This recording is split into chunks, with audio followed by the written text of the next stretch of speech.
Dr. Ariane from the Movement Paradigm. Did you know that testosterone in men can decrease at the age of 30? However, that does not necessarily mean that you need hormone replacement. In today's video, we're going to talk about the signs of low T, we're going to talk about the causes of low T, and most importantly, what you can do about it.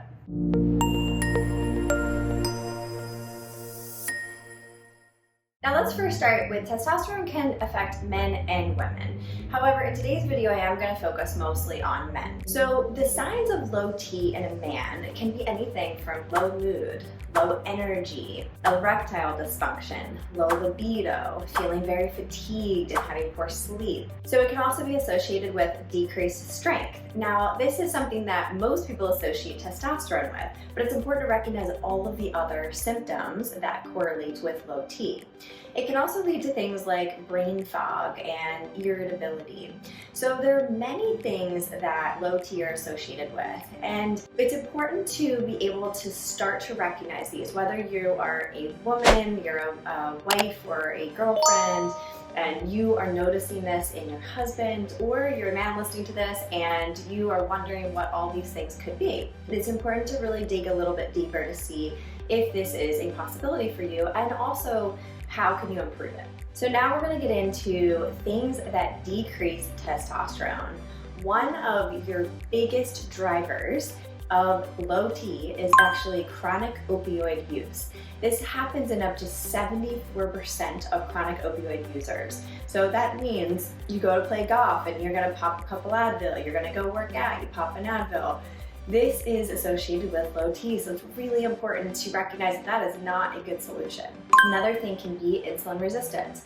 So a lot of times when we begin to have increased visceral body fat, that is actually inflammatory in nature, and that drives insulin resistance. So that's when we can begin to have elevated blood sugars, and that can also drive lipid issues. This again is associated with low T. So obesity, diabetes, hypertension, all of these are associated with it. We also want to think about poor sleep. This is what I see the most in my men with low T, that they are experiencing very poor quality sleep. So that might mean that they are not getting enough time in bed, or they are watching TV before bed, sleeping with the TV on, they're using their phone up until late hours. All of this, they might be drinking alcohol before bed. So all of these things are going to tank your testosterone. Inflammatory diet. So the standard American diet is what many men that I know consume. So high fat, high sugar, processed foods. All of these things often drive food sensitivities, inflammation, and then begin to spiral into affecting our sex hormones, i.e. in this particular case, your testosterone. Stress is what drives high cortisol. So whenever we're thinking about how our sex hormones are affected, we want to think adrenals, which is what produces our stress hormones, then thyroid, and then sex hormones. So if there are high levels of stress, this is going to really decrease it very quickly. So a lot of times I'll see men that are in their 30s to 40s that are experiencing really, really high stressful situations where they should not have low T at that point. They do because of their lifestyle. And lastly is low protein diets. So I am often referred to as the protein police because I talk about it all the time. For men, we need to have at least 30 to 40 grams of high quality essential amino acids in every meal. So this is really, really key for optimal hormone health. We also need healthy fats. So healthy fats are what drive hormones. That's what forms hormones. We need healthy fats in each meal.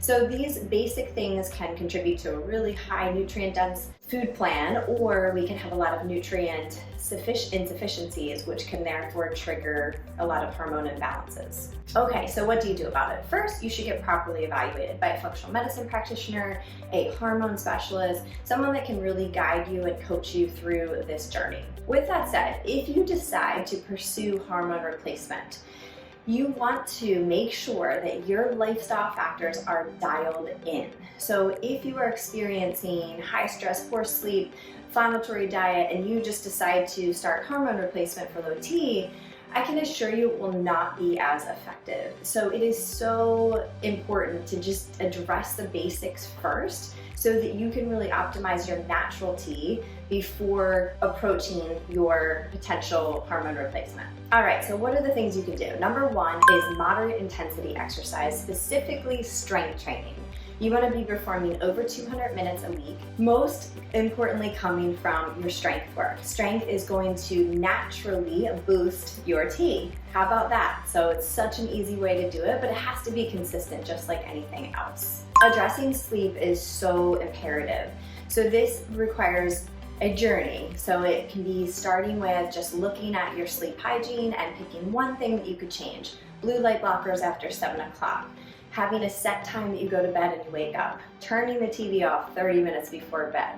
There's lots of things that you can do to begin to shift your natural circadian rhythm so that you are optimizing your repair and your restoration. Ultimately, we want to think of testosterone as a growth and repair mechanism. So when you are getting rotator cuff injuries and stenosis in your spine and degenerating disc, you want to be thinking testosterone, especially if that's happening at 35, 45, 55. So that's where you want to think, what can you do naturally? And sleep is where you can really optimize that natural repair process. Intermittent fasting has been shown to be very helpful for optimizing testosterone in men. So this can be done in a 16-8 window. So for 16 hours you're fasting, 8 hours you are feeding.